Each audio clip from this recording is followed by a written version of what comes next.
Mwiriwe neza mwese.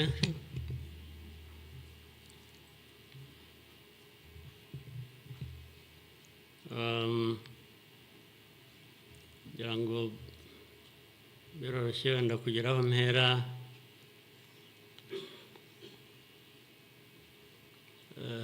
Ndahera ku mateka Bizimana yatubwiye.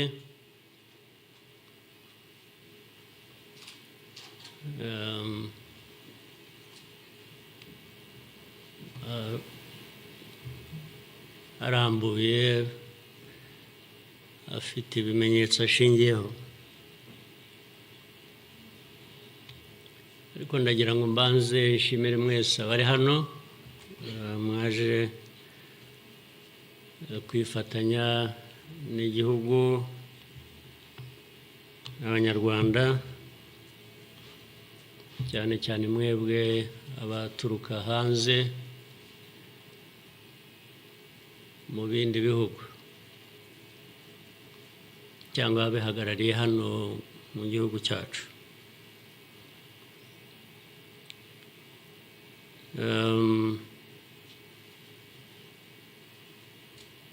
Ndabashimira kuko kenshi ko dusigaye tubibona ko bisigaye biri.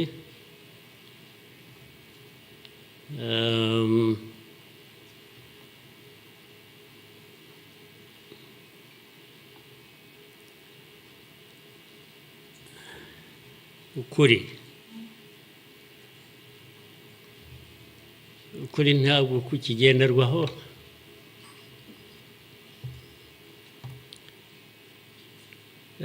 Ni nacyo gituma, ariko reka mvugane, hari umuntu w'inshuti yanjye wigeze kumbaza atari ko wowe nk'umuntu ubaho ute ugahuza bimwe, ndaza kubivuga mu rurimi rw'amahanga. Arambaza tubaho ute ugahuza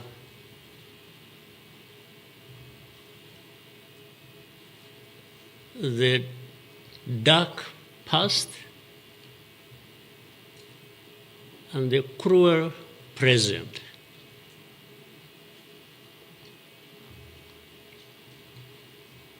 But how do you manage that?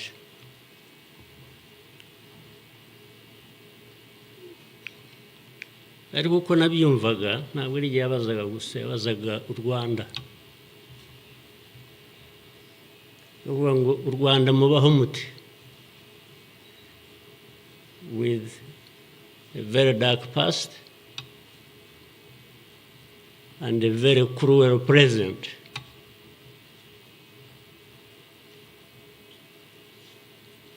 Icyo namushubije nuko from the beginning we were under any illusion that the two were siblings and we had to deal with them as such. You have to deal with the cruel present, knowing that it is very, very much related to the dark past. They are inseparable. So for us, we have a choice to make.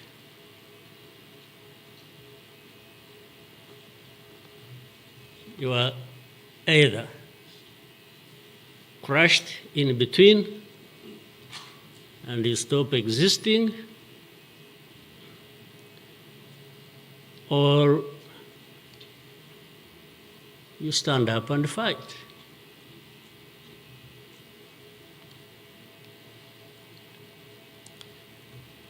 When people are saying in the testimony that,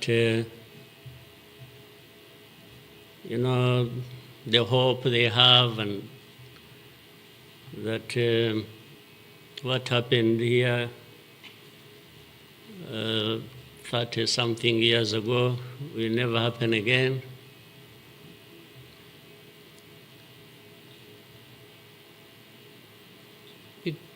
It won't be because of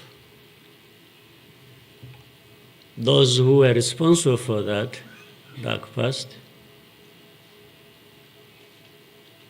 will not try again, or are not even trying now again. It will not happen again just because there will be people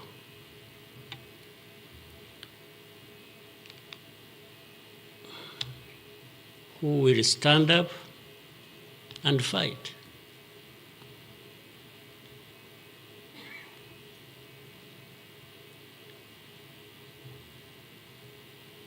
It's not because there are fewer people who wish to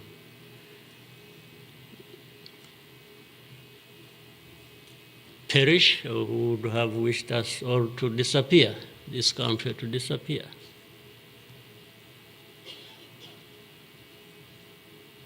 But how can people accept that? How can people not stand up and fight? Because anyway, well, there is a risk you may die when you stand up to fight. But if you don't, it's a sure thing you're going to die.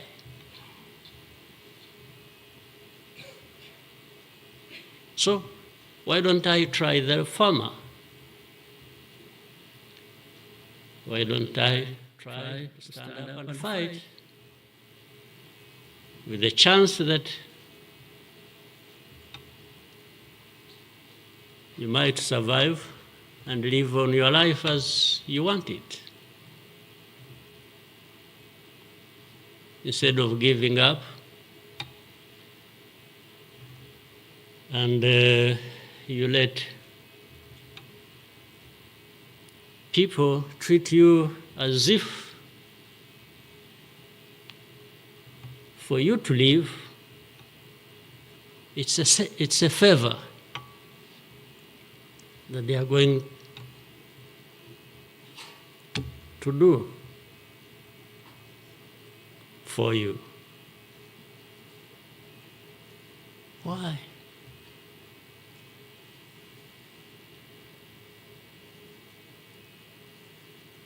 I've also had people come to me and warn me and say, President,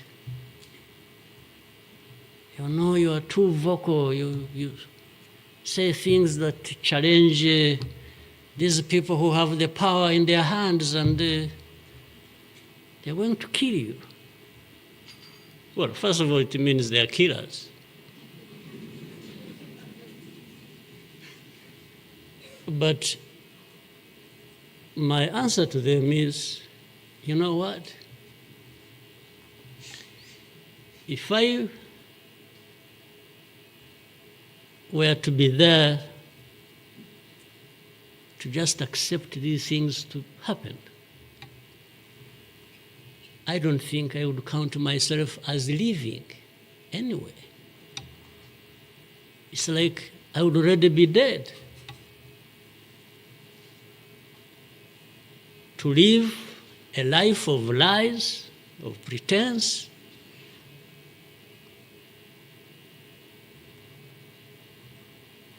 and all my life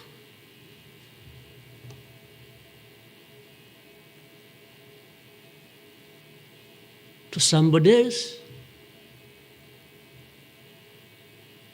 I would be dead anyway. So why don't I die fighting?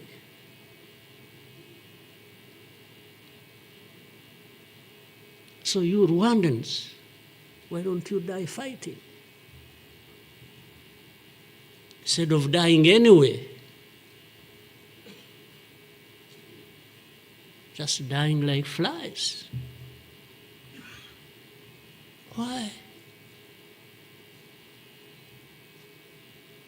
But my message goes to other Africans who live like this on a daily basis, who are dehumanized.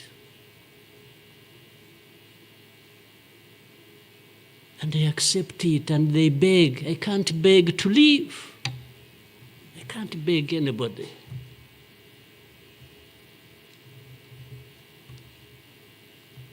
We will fight.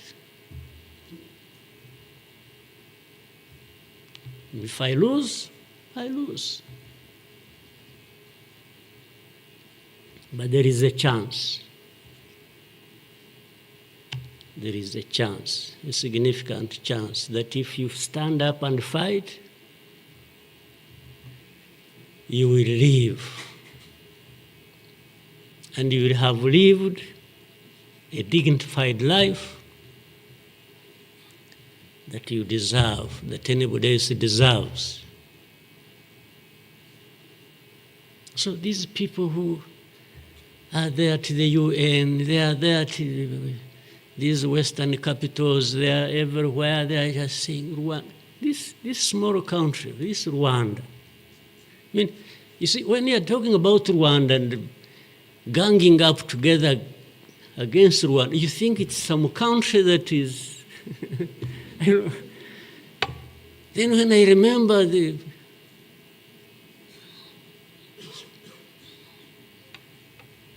facts about it,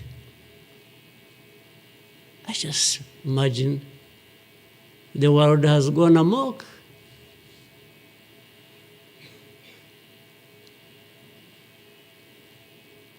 But in the midst of all that, we have to live. We have to live our lives, we have to fight for that, we have to live the way we want. And I tell anybody to his face to go to hell.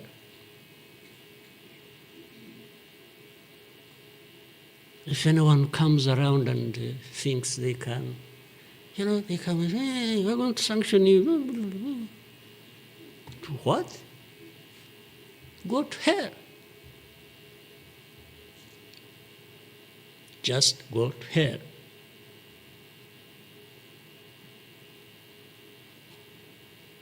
You have your own issues to deal with. Go and deal with your own issues. Leave me to mine. This is the spirit I think Rwandans must have in their daily lives. So my worry is not about how powerful these people are that come down upon us and throw anything at us. I'm never worried about that. I worry about one thing, which has lived on for centuries. It's for Rwandans. It's for Africans who sit back and find nothing wrong with accepting to be treated like that. That's my only worry. When can Rwandans, when can Africans refuse to be mistreated like this? To be told they have no value, to be told that their lives have to be lived as a result of a favor they are being done by somebody else. What a shame for people to accept that even for a moment. You must not accept it. You must get up and fight for yourself.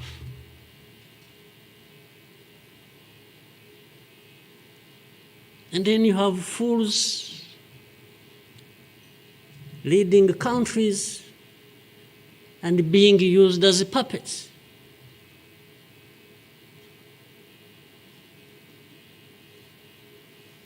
And they are stealing from their own resources, which they should be putting to the good use of their own people and develop them.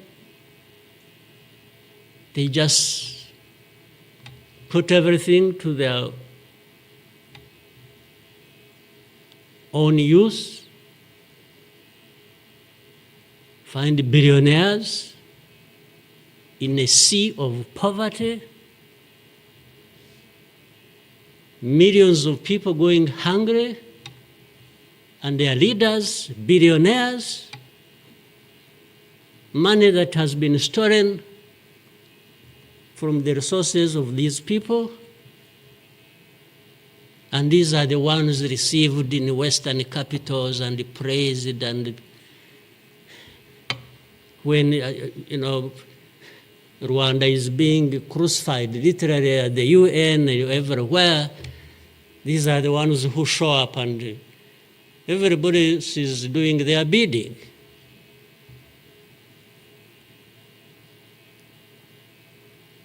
They don't talk. These ones don't even say a thing. There is somebody to say it for them.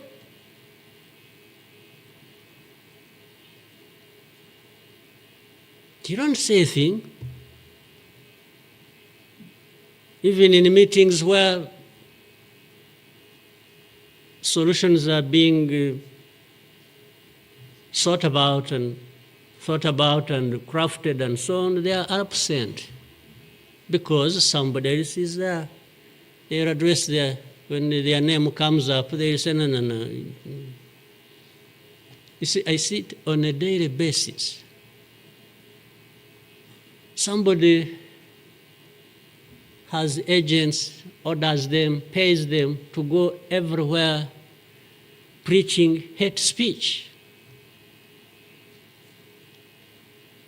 killing people in broad daylight, setting fire on these people, burning in broad daylight. And when it comes up for discussion, they say, no, it's not this one. No. You see some other people, we look for them. But the person keeps coming up. He says, no, I will take the war to Kigali, I remove the government, these Tutsis, we are tired of them, like they were tired of them 31 years ago. Here. And it's okay. These wonderful people, these powerful people who tell us what to do and what not to do, they are okay with that.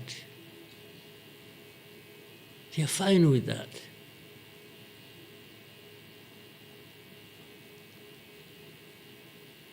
And they expect us to accept it also ourselves.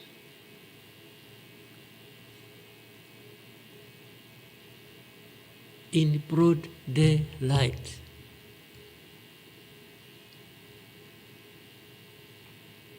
Hate speech, killings of people for their identity, uprooting them from their homes, and most of them are refugees here in this country.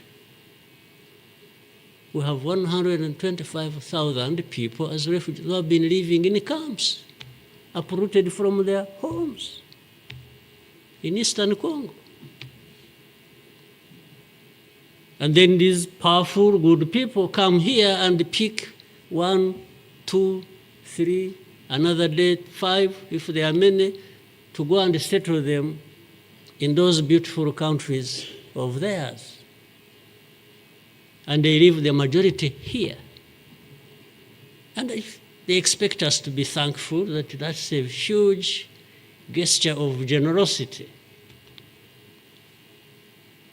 First of all, they take them knowing that these are actually refugees from a neighboring country.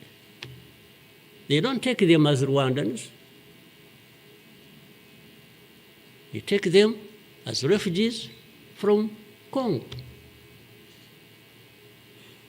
Only that they are taking very few. They are not, I wish they could take all of them. Those who wish to go and resettle them. So the rest becomes my problem. So what they have to do is cleanse Eastern Congo of all these people, bring them to Rwanda, take to your countries those you want, few, very few, not even 0.1%, and the rest should remain Rwanda's problem. Because after all, these ones are Tutsis like Kagame. That's a simple conclusion. But ask yourselves, how did these people end up being across the border of Rwanda? Was it really done by Kagame? Was it done by Rwanda?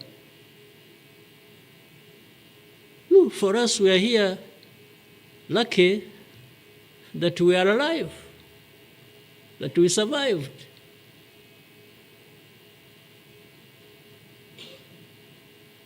So,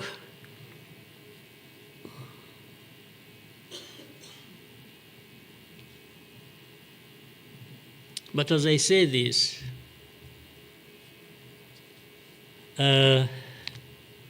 even for my sanity and the country's sanity, we have sometimes to just try to do things differently. Meaning, if you want to be helpful, if you want us to be partners, we are happy to play our part, and you can be sure you will find a reliable partner in us, irrespective of what we think about you.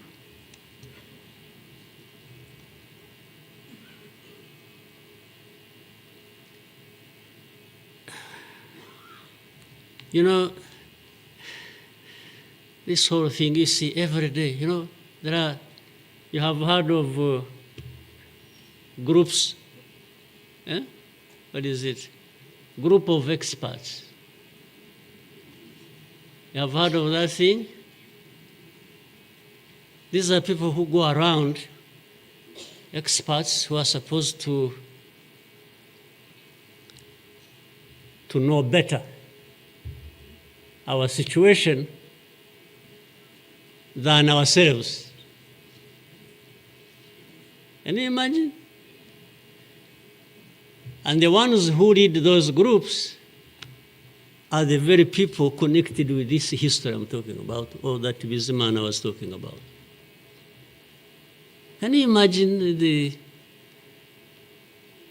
cynicism?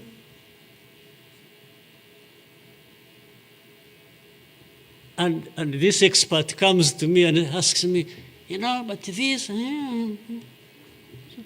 So the whole thing about genocide, this ideology that has killed millions of people, has been turned into a problem of minerals. You know, it's okay. Let's imagine it's a problem of minerals now. Was it a problem of minerals in 1994? Which minerals were we fighting for here? Just imagine. Which minerals?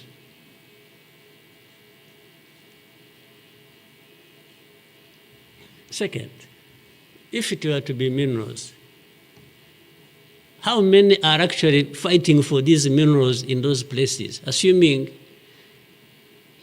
you found evidence about Rwanda being implicated in what's happening in Congo for minerals in Eastern Congo? Are you really saying it is just Rwanda? Why don't you be brave enough to say Rwanda is invading our territory we have created for ourselves and is encroaching on the minerals we are also encroaching on in Eastern Congo? Why don't you be brave enough to admit that, at least to say that?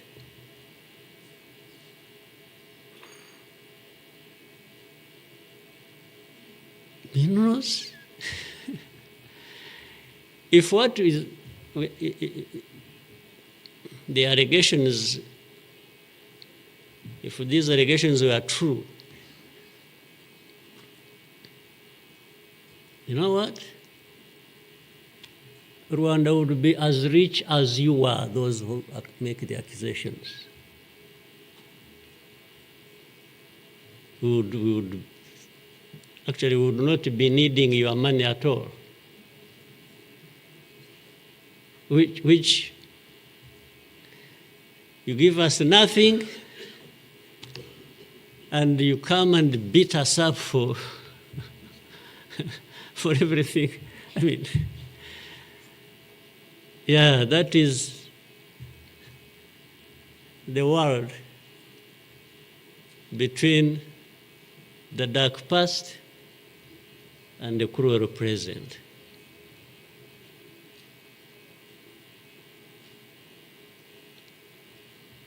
But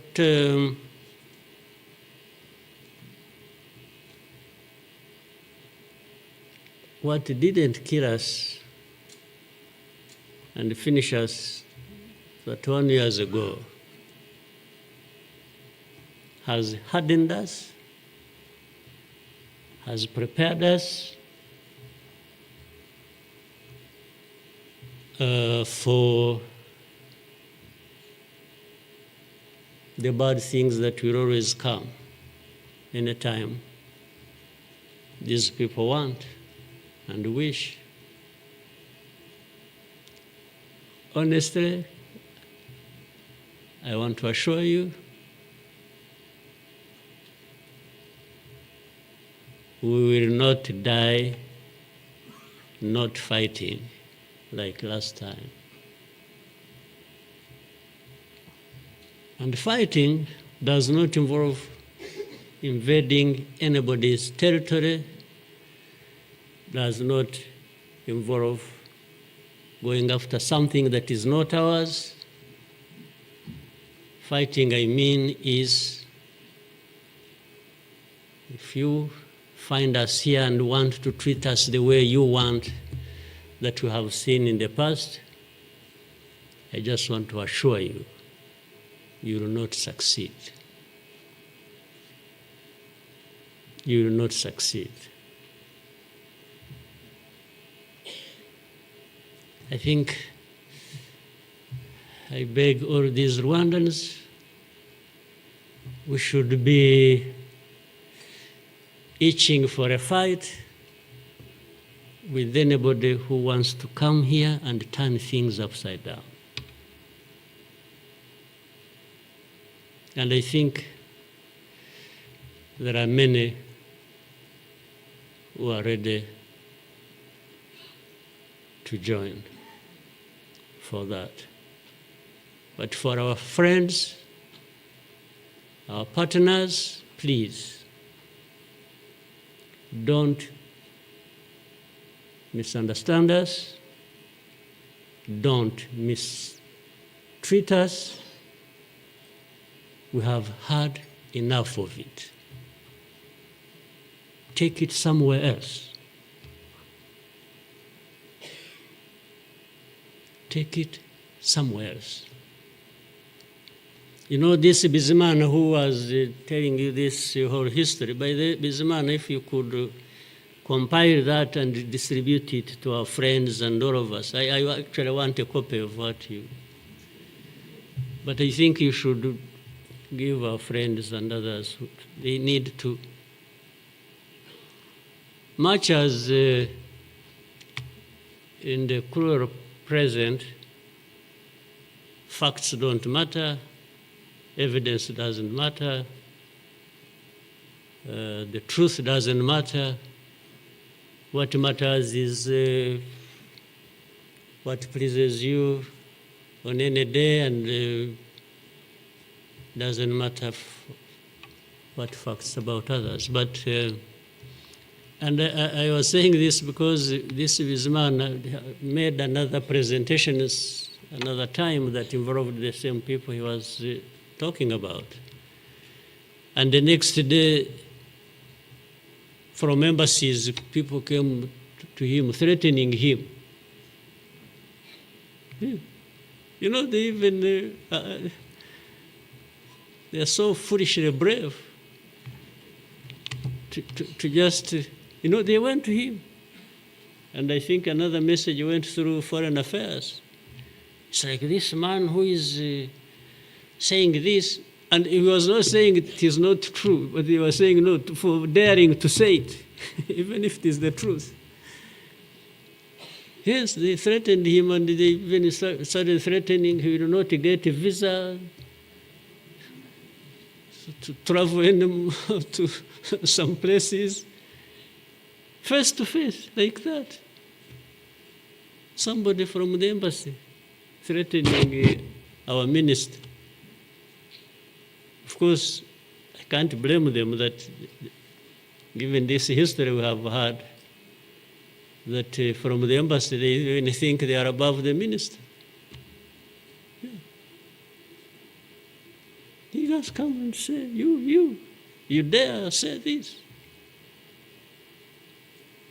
He wasn't saying, this is contrary to the truth or evidence we have.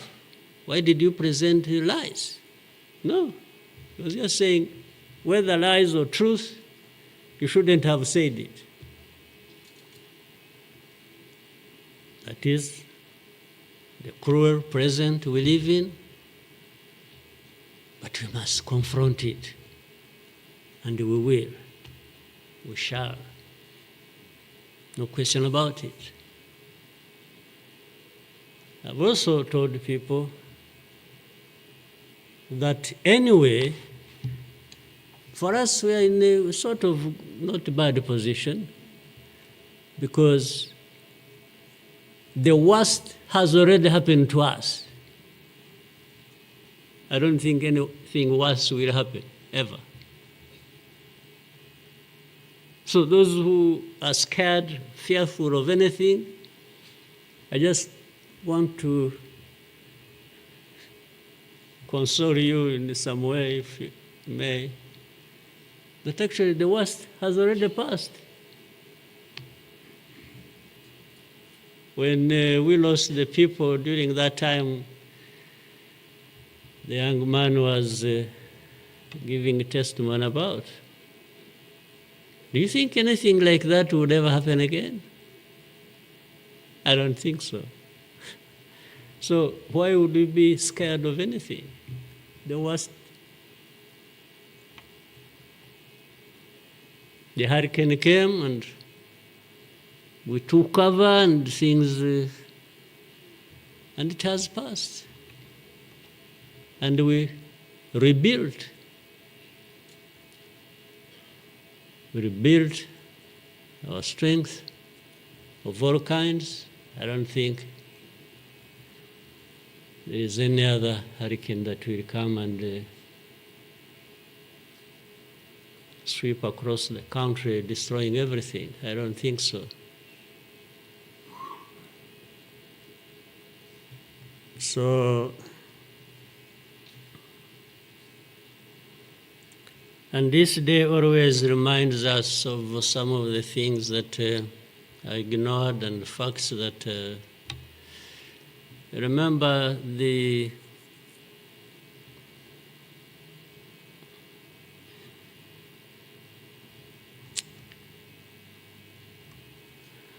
book written by somebody many of you know, Philip Gurevich,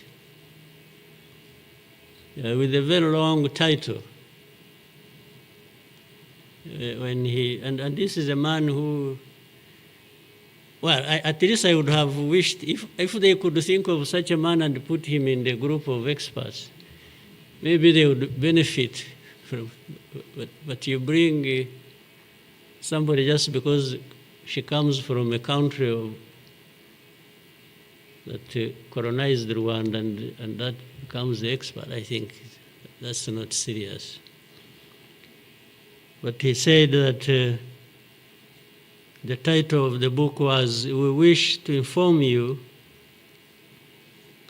that tomorrow will be killed with our families." You know, who were they informing? And who was going to stop that? And who was going to come to their rescue? Nobody. It just happened as they said it. People kept telling the world, "We want to inform you that tomorrow we're going to be killed with all our families." And who cared? And the families were killed indeed, including the family of the young man who was testifying here. Well, including our families, those of us standing here, who have been demonized every single day about our history. The history where there is a force that always has been attempting to turn victims into perpetrators. So these people who give testimonies and say what happened to them, they are actually now perpetrators. They are no longer victims. So the cynicism I was talking about of what happens in this world is that these very people who barely survived and who lost everything else and their families are now the victims, the perpetrators, no longer victims. That's what the world wants to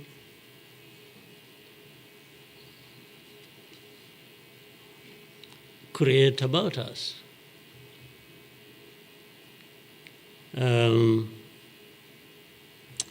I think I should, even for, again, the sake of our sanity, maybe we'll always,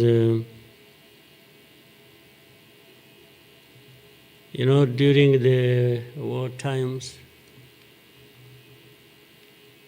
to keep my own balance, there used to be battles taking place across the country, militias killing people, RPA soldiers fighting government forces. Sometimes in our movements, one of the commanders would come to me and say, "President, you come and see what has happened here."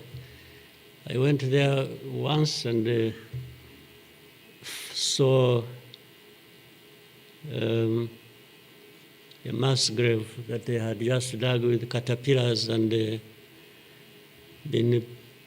think they had put in over 2,000 people. And from that lot, we found 12 people are still breathing. And we got them out. I was told the other day of the 12, I think they lived for some time, and then now they are remaining 7 out of 12. I kept following the story. 7 are still alive. I think 5 died of... But from that moment, I told the commanders that they should never bring my attention to this kind of thing. They should just handle it, and we agreed how they will be handling it. But I should never, I don't even need to be informed or, and the reason was simple. And unfortunately, such a moment of remembrance sort of takes you back into that. But the reason was I didn't want my judgment and my conduct of the war and the leadership I was supposed to be providing to be impaired in any way by the anger, by what you saw. So that's why I wanted to keep my own balance so that we go through so many things. But otherwise, if I kept seeing this, putting people out of a mass grave, and then your mind goes to say, but who is this doing? Whoever is doing this, why is he doing it? He may end up... so anyway, let me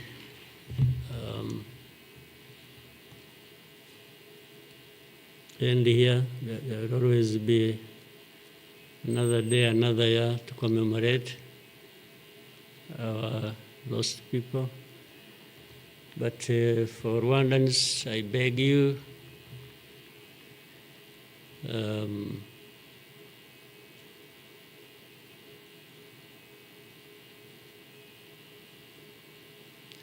don't you owe your life to anybody else. And please have the courage to deal with the situation and moment as it is. Don't offend anybody, but always fight for what is yours.